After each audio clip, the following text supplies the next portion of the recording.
오늘은 성경에 대해서 함께 말씀을 나누려고 하는데요. 오늘은 설교라기보다는 변증에 가깝습니다. 성경을 좀 신앙적인 관점이 아니라 객관적인 시각으로 한번 좀 살펴보려고 합니다. 그래서 성경이 얼마나 믿을 만한 책인가, 신뢰할 만한 책인가, 그것에 대해서 말씀을 나누려고 해요.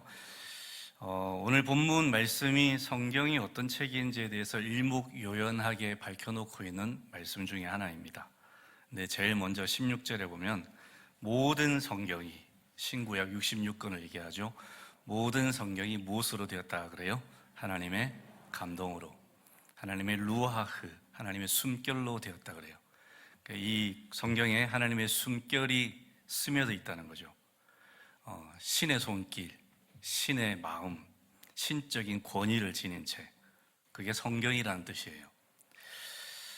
성경은 분명히 사람들이 기록한 책입니다. 하나님은 영이시니까 손이 없으시잖아요. 사람이 기록했어요. 근데 사람이 기록했다고 사람이 기록한 책이 아닙니다.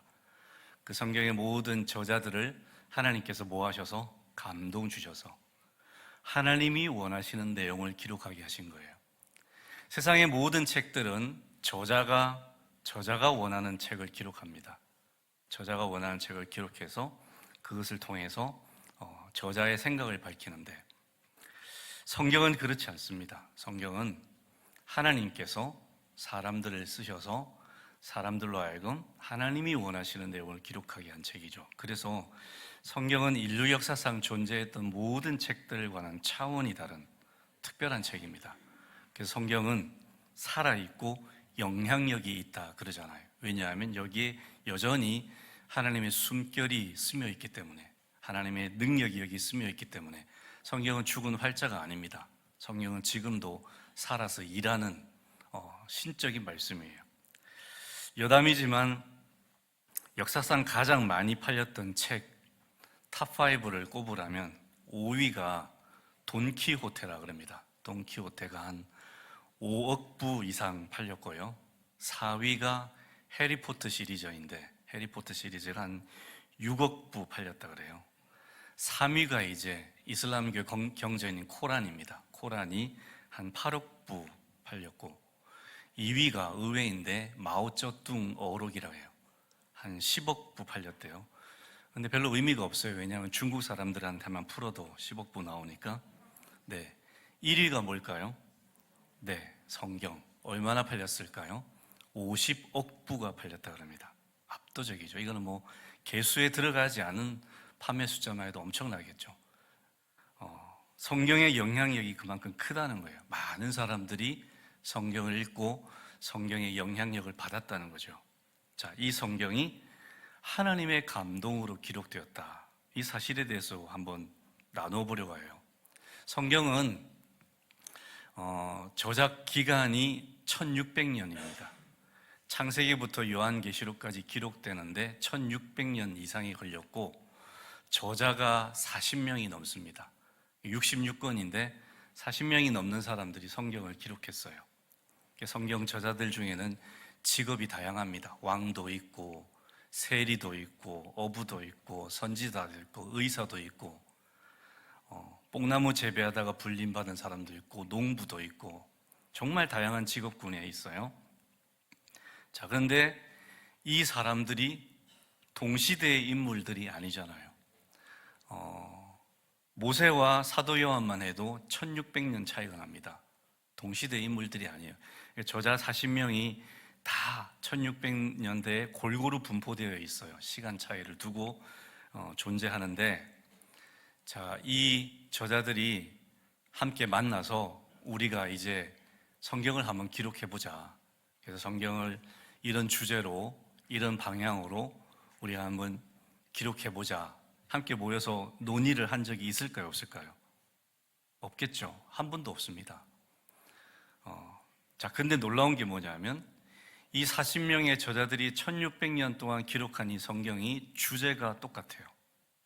흐름이 일치합니다. 통일성이 있어요.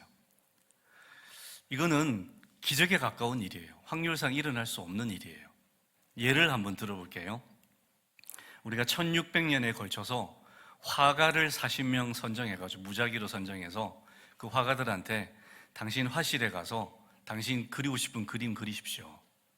그래서 그렇게 해서 1600년 지났을 때 이제 그 그림을 다 모아서 한 곳에 전시했는데 그게 코끼리 그림으로 딱 나왔다고 한번 생각해 봅시다. 가능할까요? 불가능할까요? 이 사람이 코끼리 코를 그릴지 이 사람이 코끼리 귀를 그릴지 어떻게 알아요? 근데 다 이렇게 각자 그렸는데 딱 모아봤더니 코끼리 그림 완성된 그림이 나왔다. 성경이 이것과 똑같은 거예요. 말도 안 되는 일이 일어난 거죠. 근데 성경이 이 불가능한 일을 가능케 한 책인데 어떻게 이런 미스터리한 일이 발생할 수 있었을까? 그거는 성경의 저자가 누구이시기 때문에? 하나님이시기 때문에. 하나님이 모든 사람들, 저자들에게 감동을 주시는 거예요. 이런 방향으로, 이런 주제로 써라. 그러니까 사실은 하나님이 저자이시고 성경을 기록한 인간들은 대필자이죠. 그러니까 하나님이 주제를 정하시고 방향을 정하시고 내용을 정하시고 그냥 저자만 바꿔서 기록하게 하신 거예요. 그러니까 성경이 이렇게 통일성이 있는 거죠. 그래서 성경은 하나님의 감동으로 기록된 거예요. 하나님의 감동이 없이 성경 저자들만 그렇게 기록했다면 절대 그렇게 통일성 있는 책이 나오지 못해요. 불가능하죠. 40명이 다 그림을 또 다르게 그렸는데 코끼리 그림 하나 나왔다. 이거랑 똑같은 거예요. 이게 불가능한 일이에요. 그래서 성경을 보면 정말 신비한 책이라는 게 이것만 봐도 알 수 있어요. 와, 어떻게 이렇게 오랜 세월에 걸쳐서 이렇게 다양한 저자들이 적었는데 어떻게 주제가 똑같지? 어떻게 통일성이 있지? 어떻게 한 방향으로 기록되지? 기적인 거죠. 그래서 성경을 하나님이 감동으로 기록하신 책이라고 볼 수 있는 거예요. 자, 그러면 성경에 나온 내용들은 전부 다 신앙적인 내용이라서 그냥 신앙 세계, 신앙인들에게만 통용되는 그런 내용들인가? 그렇지 않습니다. 성경은 단순한 신앙서적이 아니에요. 성경은 역사적으로도 얼마든지 신뢰할 수 있는 기록입니다. 그래서 이 역사적인 신뢰성을 얘기할 때 이제 빼놓을 수 없는 게 성경의 사본 숫자하고 그 사본들끼리의 일치성이에요. 성경은 고대에 존재했던 그 어떤 문서들보다 사본 숫자가 압도적으로 많습니다. 그러니까 성경 원본이 없어요. 히브리어 성경, 헬라어 성경 원본이 없고 다 다른 사람들이 필사해서 베껴 적은 사본만 있는 거예요. 근데 그 사본들을 보면 놀라울 정도로 내용들이 일치해요. 그래서 신약 성경의 사본 숫자가 5,800개가 넘는데 이 사본들이 내용상의 차이가 거의 없어요. 이 신약 성경과 다른 고대 문헌들을 비교해 놓은 도표를 한번 보겠습니다. 도표를 한번 띄워주시면요. 잘 나오죠, 그죠? 신약 성경, 그리고 밑에 호메로스가 적은 일리아드, 카이사르가 적은 갈리아 전쟁 역사서, 플라톤의 저작들, 이렇게 이제 비교를 한번 해보면, 지금 이 책들이, 신약 성경 말고 이 책들이 고대 문서로 학자들이 신빙성을, 역사성을 인정하는 책이거든요. 근데 비교 한번 해보세요. 신약 성경 사본수가 5,800개 이상이에요. 사본들 간의 일치성이 99% 이상이에요. 호메로스만 해도 뚝 떨어지죠. 1757개고 그 다음에 사본 간 일관성이 95%. 이건 그나마 좀 어느 정도 성경에 빗댈 만해요. 근데 그 밑으로 가봅시다. 카이사르의 갈리아 전쟁이라는 책, 사본이 10개밖에 안 돼요. 사본 간의 일치성이 거의 없어요. 플라톤의 저작도 마찬가지예요. 7개밖에 안 돼요. 일치성이 불확실해요. 그런데 이 카이사르의 갈리아 전쟁, 플라톤의 저작도 학자들이 역사적인 신빙성, 신뢰성을 인정하거든요. 공인하거든요. 근데 신약 성경하고 비교해 보세요. 턱도 없잖아요. 사본 숫자랑 그 사본들 간의 일치랑. 신약 성경이 정말 탁월하잖아요. 그러면 이런 문서들, 말도 안 되는 이런 문서들조차도 신뢰성을 인정받는다면 신약 성경은 얼마나 그 신뢰성이 탁월하겠습니까? 이걸 객관적으로 보면 신약 성경이 정말 믿을 만한 책이라는 것을 알 수가 있다는 거예요. 그러니까 꼬인 눈으로 삐딱한 마음으로 바라볼 것이 아니라 정말 상식적으로 열린 마음으로 객관적으로 보면 그 어떤 고대 문서와 비교해도 신약 성경의 신뢰성은 정말 비교할 수 없을 만큼 탁월하다는 거예요. 자, 그리고 또 한 가지, 사건 발생 시점과 사건을 기록한 시점의 시간 차이를 보면 성경이 얼마나 신뢰할 만한 책인지를 알 수가 있어요. 우리나라 역사서 중에 삼국사기가 있습니다. 삼국사기는 삼국시대, 고구려 백제 신라시대에 일어난 일을 편찬한 거죠. 언제 편찬했을까요? 고려시대에 편찬했어요. 고려시대 김부식이라는 학자가 편찬을 했어요. 자, 그러면 삼국시대에 일어났던 일을 고려시대에 편찬했으니까 그 시간차가 얼마나 될까요? 1000년 이상이에요. 삼국시대와 고려시대는 건국 시점이 1000년 이상 차이 나요. 1000년의 시간이 지난 다음에 그 일들을 편찬을 했어요. 그럼 여러분, 그 1000년의 시간 동안 얼마나 많은 기억의 왜곡이 있고 사실의 왜곡이 있겠어요. 그래서 삼국사기에 어떤 얘기가 나와요? 박혁거세가 어디에서 태어났다 그래요? 왜 그럴까요? 1000년이라는 시간이 지나니까 기억이 왜곡되고 사실이 왜곡되는 거예요. 말도 안 되는 일들이 기록되어 있죠. 근데 역사학자들은 삼국사기를 신뢰하잖아요. 역사서로. 그럼 성경을 한번 봅시다. 신약 성경은 예수님의 공생애와 죽음, 부활을 다루고 있어요. 자, 이 사건이 언제 기록되었느냐? 제일 먼저 기록된 책이 데살로니가 전서인데 AD 50년경에 기록되었어요. 예수님이 돌아가신 때가 AD 30년경으로 추정한데 그러면 몇 년 차이 나죠? 20년 지난 다음에 기록되었죠. 제일 늦은 책 요한계시록은 AD 95년에 기록되었어요. 그러면 65년 차이 나요. 그러니까 적게는 20년, 많아봐야 65년 시간차를 두고 성경이 기록되었어요. 자, 그럼 여러분, 성경은 신뢰할 만할까요? 신뢰할 수 없을까요? 아까 삼국 사이가 몇 년 시간 차이 있다고요? 1000년. 신약 성경은 65년이에요. 그 삼국 사기에 비하면 신약 성경은 속보예요, 속보. 그렇지 않습니까? 그러면 삼국 사기가 역사적으로 신뢰하려고 공인하면 성경은요? 그러니까 객관적인 마음으로 성경을 보면 성경은 그 어떤 고대 문서에도 비교할 수 없을 만큼 정확성을 가지고 있는 책이에요. 1000년의 기억 왜곡과 60년의 기억 왜곡됐다 할지라도 한번 비교해 보세요. 비교가 되겠습니까? 고대 그 어떤 문서도 신약 성경만큼 사건 기록 시점이 빠른 문서가 없어요. 그러니까 성경은 정말로 신뢰하고도 남을 만한 책이라는 겁니다. 성경의 역사적 신뢰성을 엿볼 수 있는 흥미로운 성경 구절이 한 구절 있습니다. 고린도전서 15장 6절인데 같이 한번 읽어보겠습니다. 고린도전서 15장 6절 말씀. 자, 시작. 그 후에 그리스도께서는 한 번에 500명이 넘는 형제 자매들에게 나타나셨는데 그 가운데 더러는 세상을 떠났지만 대다수는 지금도 살아 있습니다. 자, 고린도전서. 사도 바울이 AD 한 53년경에 기록해서 고린도 교회에 보낸 편지예요. 자, 이것도 예수님이 돌아가신 지 한 20년 정도 지난 시점에 기록했죠. 자, 바울이 고린도 교회 성도들에게 이 서신을 쓰면서 재밌는 얘기를 해요. 예수님이 부활하신 다음에 한 번은 500명의 형제 자매들이 모여 있는 곳에 나타나셨다. 그래서 예수님 부활하신 모습을 500명이 동시에 목격했다. 근데 내가 지금 이 편지를 쓰는데 지금 이 시점에 대다수가 살아있다 그래요. 그러지 않겠어요? 20년밖에 안 지났으니까. 그 부활의 증인이 500명이 넘는데 그 500명 중에 지금 고린도전서를 쓰는 시점에 대다수가 살아있대요. 이게 무슨 말이에요? 고린도 교회 성도들이 마음만 먹으면, 원하기만 하면 그 예수님의 부활하시는 모습을 직접 목격한 자들을 수백 명 찾아가서 만날 수 있다는 거예요. 증인이 수백 명이 돼요. 그런데 어떻게 예수님의 부활이 거짓일 수 있겠어요?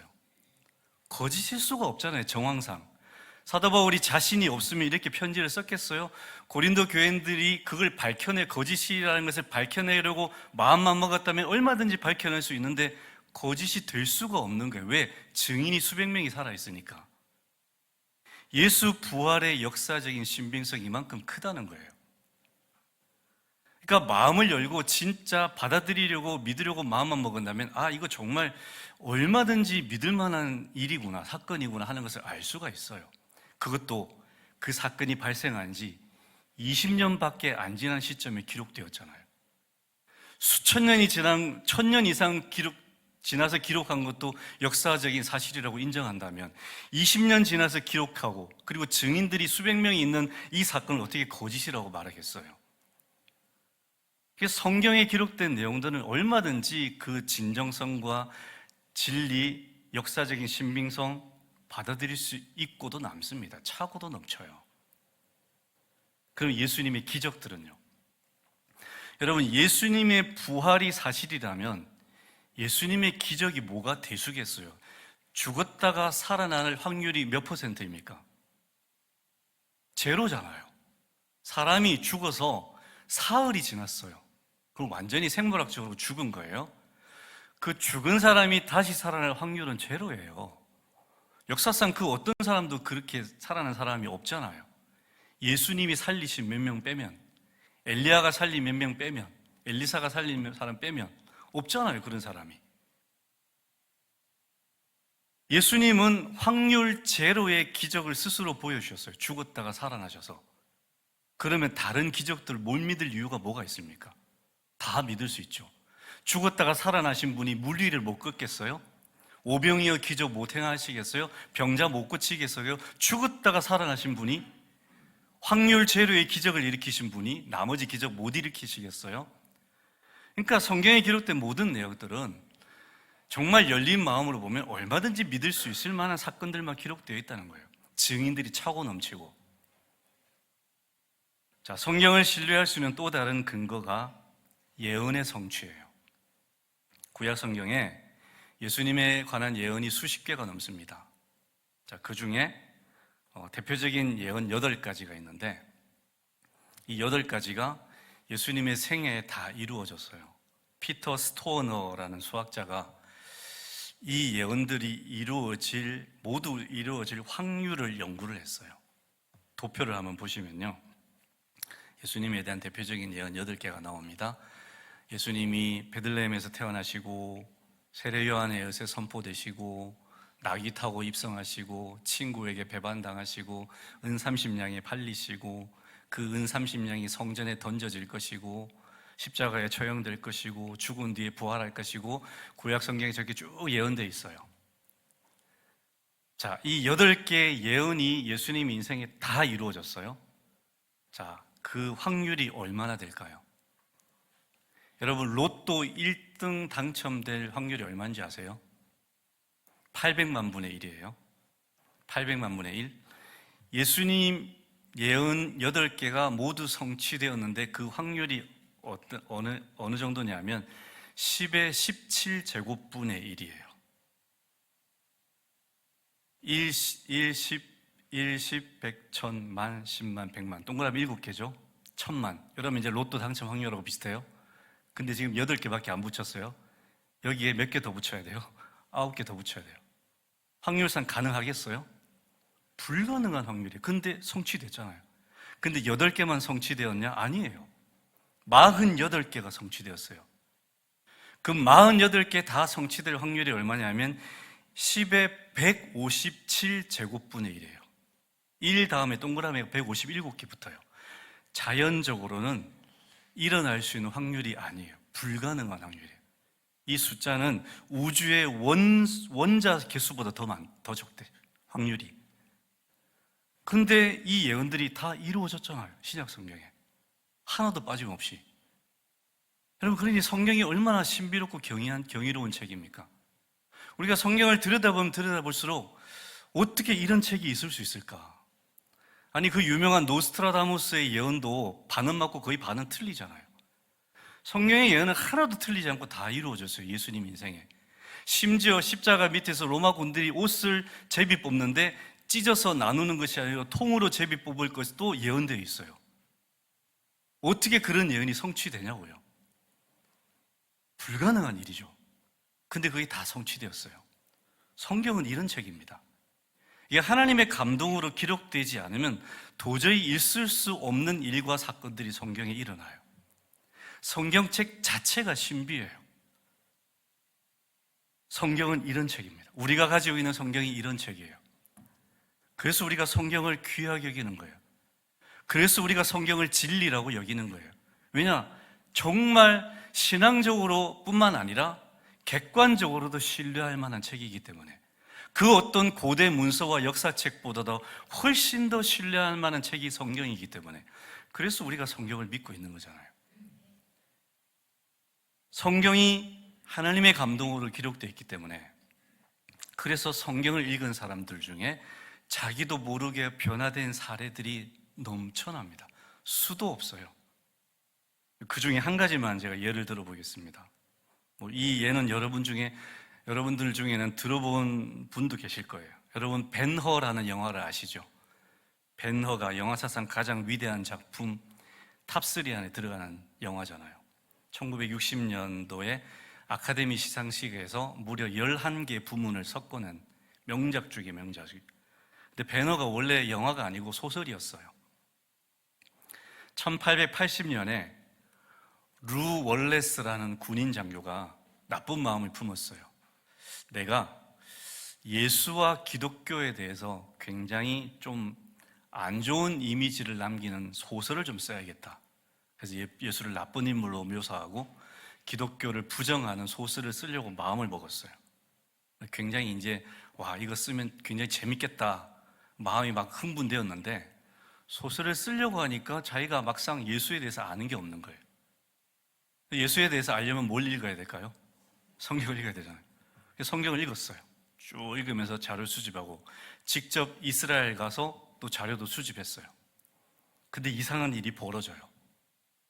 성경을 읽으면 읽을수록, 자료를 수집하면 할수록 자기 마음속에 예수님에 대한 반감이 없어지는 거예요. 오히려 예수님에 대한 호의가 생기는 거예요. 그건 난감하잖아요. 원래 쓰려고 했던 게 예수님을 나쁜 인물로 묘사하려는 소설을 쓰려 했으니까. 그래서 마음을 다 잡았대요. 내가 이러면 안 되지. 정신 차려. 그리고 이제 예수님에 대해서 나쁜 소설을 쓰기 시작했어요. 한 장을 쓰고 이제 2장의 첫 페이지를 쓰다가 펜을 놓았습니다. 양심의 가책이 되어서 도저히 쓸 수가 없는 거예요. 예수님에 대한 적대감이 다 사라지고 예수님에 대한 호의만 남았는데, 자기가 예수님에 대한 적대감을 묘사하는 책을 쓰려니까 양심이 견딜 수가 없는 거예요. 나는 도저히 이 책 못 쓰겠다. 그래서 집어치워버렸어요. 그리고 그 다음에 완전히 방향을 바꿨어요. 예수님의 생애를 배경으로 벤허라는 주인공의 일대기를 쓰기로 했어요. 그 소설이 벤허예요. 벤허를 다 쓰고 나서 무릎을 꿇고 이렇게 고백했다 그럽니다. 주여, 정말 이 책을 제가 썼습니까? 자기가 봐도 기가 막힌 소설이 나온 거거든요. 예수님을 부인하고 나쁜 인물로 묘사하고 기독교를 정말 엉터리 종교로 묘사할 거라고, 그런 소설을 쓸 거라고 작심하고 시작했던 그 작업. 그런데 성경을 읽으면서 이 사람이 변화된 거죠. 그래서 오히려 예수님을 높여드리는 기가 막힌 명작 소설을 쓴 거예요. 영화로도 되고. 하나님의 말씀인 성경을 반박하려 했던 월레스가 오히려 하나님의 말씀인 성경에 사로잡혀 버린 거죠. 왜요? 성경은 누구의 감동으로 기록된 것이기 때문에, 하나님의 감동으로 기록된 것이. 이 성경이 살아있고 운동력이 있다 그러잖아요. 여러분, 우리가 암송구절에 외웠잖아요, 그죠? 하나님의 말씀은 살아있고 뭐가 있어서? 운동력이 있어서 좌우의 날선 어떤 군보다 예리하여 혼과 영을 찔러 쪼개고 관절과 골수를 찔러 쪼개고 사람의 마음의 생각과 뜻을 판단하나니. 이 말씀을 읽을 때 거짓된 마음, 사악한 마음이 쪼개지는 거예요. 변화가 되고 회개하는 역사가 일어나고 사람이 완전히 바뀌고 눈에 보이지 않는 신을 믿게 되고 심지어 그 신을 아버지라 부르게 되고 주님이라 부르게 되고 그런 기적들이 일어나요. 여러분, 우리가 예수 믿는 게 이게 평범한 일일까요? 여러분이 지금 예수 믿고 이 자리에 앉아 있는 게 기적이에요. 아무나 이렇게 할 수 없어요. 아무나 이렇게 할 수 있다면 세계 인구 85억 중에 한 80억 정도는 믿어야 되지 않겠어요? 근데 크리스찬 숫자가 다 합쳐도 25억이 안 돼요. 왜 그렇게 일부만 믿습니까? 아무나 믿을 수 있는 내용이 아니거든요. 어떤 사람만 믿는다 그럽니까? 성령께서 감동 주셔서 하나님의 말씀을 믿게 하셔야, 그러니까 신적인 역사가 그 속에 일어나야 믿게 된다 그러잖아요. 우리는 우리 자신이 지금 기적의 주인공이에요. 내가 예수 믿고 여기 앉아 있다는 게 신비한 일이에요. 그 누구도 맨정신으로 하나님을 아버지라 부르지 못해요. 예수님을 주님이라 부르지 못합니다. 성경을 믿고 성경의 감동을 받아야만 이 고백을 할 수 있어요. 여러분이 지금 이 성경의 감동을 받아서 믿고 이 자리에 있는 줄 믿습니다. 우리가 성경의 증인들이에요. 이 말씀이 살아있다는 걸 우리가 증언하는 거예요. 우리 존재 자체가. 성경의 말씀을 통해서 인생의 극적인 변화를 경험한 사례가 이것밖에 없겠습니까? 기독교 역사상 수도 없이 많습니다. 너무너무 신비한 일들이 많아요. 그들 모두가 하나님의 말씀을 통해서 살아계신 하나님을 만나고 부활하신 예수님을 만나고 그리고 그 성삼위 하나님을 통해서 마음속에 기쁨과 감격과 감동이 넘치게 되고 그래서 그것을 간증하게 되고 자랑하게 되고 증언하게 되고 이런 일들이 일어나는 거죠. 그래서 여러분, 성경은 단순한 책이 아닙니다. 우리가 가지고 있는 성경은요, 정말 위대한 책입니다. 역사상 가장 위대한 책, 가장 놀라운 책, 가장 능력 있는 책이에요. 사람의 인생과 가치관과 영원한 운명을 한 번에 바꿔줄 수 있는 엄청난 책이에요. 여러분, 불경을 읽으면 구원받을 수 있을까요? 불경 읽으면 구원받을 수 있을까요? 못 받습니다. 왜냐? 불경은 읽으면 우리에게 가르쳐준 내용이 뭐냐? 네가 스스로 돌을 닦아야 된다고 그래요. 네가 스스로 돌을 닦아서 열반의 경지에 이르러야 구원받는다고 해요. 자력구원이잖아요. 자력으로 도 닦아서 그곳에 이를 만한 그런 자질을 갖춘 사람은 세상에 없어요. 그리고 그 누구도 죽음을 극복하지 못합니다. 어느 누구가 죽음을 극복합니까? 다 모든 종교가 죽음을 극복하자는 건데 죽음을 극복한 사람이 아무도 없잖아요. 오직 예수님만이 죽음을 극복하셨고 예수 믿는 사람만이 죽음을 극복할 수 있습니다. 왜? 우리를 마지막 날에 어떻게 해주시겠다고요? 부활시켜 주시겠다고. 우리 그거 믿고 있잖아요. 그 어떤 경전을 통해, 종교 경전을 통해서 구원 얻지 못합니다. 영원한 생명 얻지 못하고요. 죽음 극복하지 못합니다. 그런데 유일하게 하나님 말씀 성경만이 우리에게 구원을 주겠다요. 믿기만 하라 그러잖아요. 네가 도 닦을 필요도 없고 네가 애쓸 필요도 없고 네가 노력할 필요도 없고 너 그렇게 해서 구원받을 수 없고 다만 믿기만 하라잖아요. 나 믿기만 해. 이거 믿기만 해. 그럼 내가 너 구원해 줄게. 이런 경전이 어디 있어요? 성경이 유일합니다. 그래서 하나님 말씀이 우리에게 구원을 주시는 능력이 있다 그러잖아요. 다른 경전들은 구원을 주는 능력이 없어요. 그냥 구원의 방법을 제시하지. 네가 알아서 구원받아라 그러지만 성경은 그렇지 않습니다. 왜? 인간이 자력으로 구원을 이룰 수 있는 존재가 아님을 알기 때문에. 그래서 구원을 준다 그러잖아요. 내가 줄게 그러잖아요. 우리는 받기만 하면 되는 거예요. 성경이 그래서 위대한 책인 거예요. 이 성경을 통해서 우리가 구원을 받고 영생을 그냥 선물로 받아요. 얼마나 놀라운 책입니까? 이 성경을 믿으면 죽음도 극복할 수 있고 이런 책이 어디 있어요? 그래서 성경은 독자들에게 믿음과 구원을 선사하고 삶의 변화를 체험하게 하고 진리의 길로 인도하게 하고 신을 만나게 하고 그 신과 동행하게 하고 신과 함께 살아가는 정말 경이로운 삶을 살아가게 하고 벅차고 가슴 터져나가는 그런 감격과 감동 속에 살아가게 하고. 다 남의 얘기 같으시죠, 그죠? 나는 지금 그렇게 못 살고 있는데 왜 그럴까요? 그건 우리 문제겠죠, 그죠? 성경의 문제가 아니고 우리가 예수를 믿으면서도 하나님의 말씀을 가까이 하면서도 이렇게 살지 못하는 게 너무 안타까운 거죠. 사실은 우리가 이렇게 살아야 됩니다. 정말로 날마다 이 성경 통해서 하나님과 교제하고 나를 향한 하나님의 음성을 듣고 살아계신 하나님을 만나고 그분이 주신 사랑을 누리고 평안과 담대함을 누리고 늘 경이로운 인생을 살아가는, 하루하루가 그냥 죽지 못해 사는 인생이 아니라 다람쥐 쳇바퀴 도는 인생이 아니라 매일의 삶이 신과 함께 동행하는 경이로운 삶, 이게 우리가 살아가는 그리스도인의 삶이잖아요. 여러분 안에 신이 계시잖아요. 믿으십니까? 그 신이 누구세요? 성령 하나님. 신이 우리 안에 있잖아요. 우리의 삶은 신과 동행하는 삶이에요. 정말 경이로운 삶이에요. 그 어떤 종교 경전도 우리에게 이런 삶을 선물하지 못해요. 성경만이 유일해요.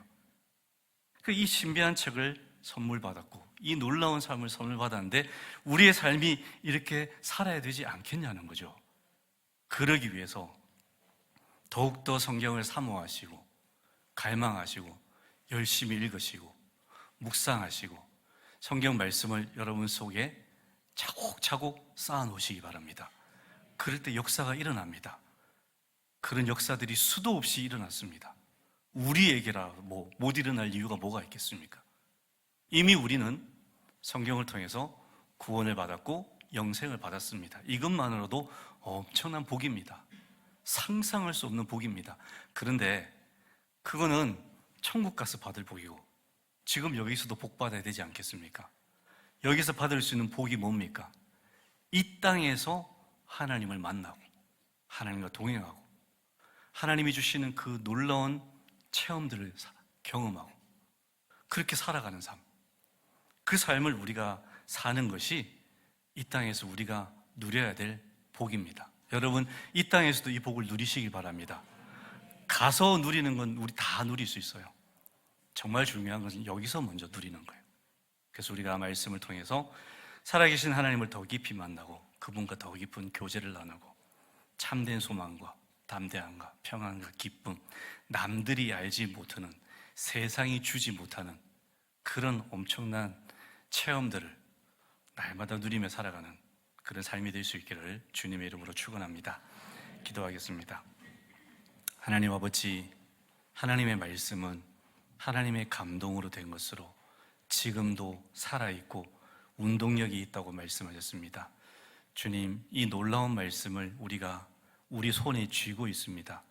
그럼에도 불구하고 펼쳐보지 않고 읽지 않고 묵상하지 않고 새기지 않고 그저 날마다 덮어둔 채 살아가는 저희들을 긍휼히 여겨주시고 하나님, 우리가 날마다 이 귀한 말씀을 펼쳐 읽게 하여 주시옵소서.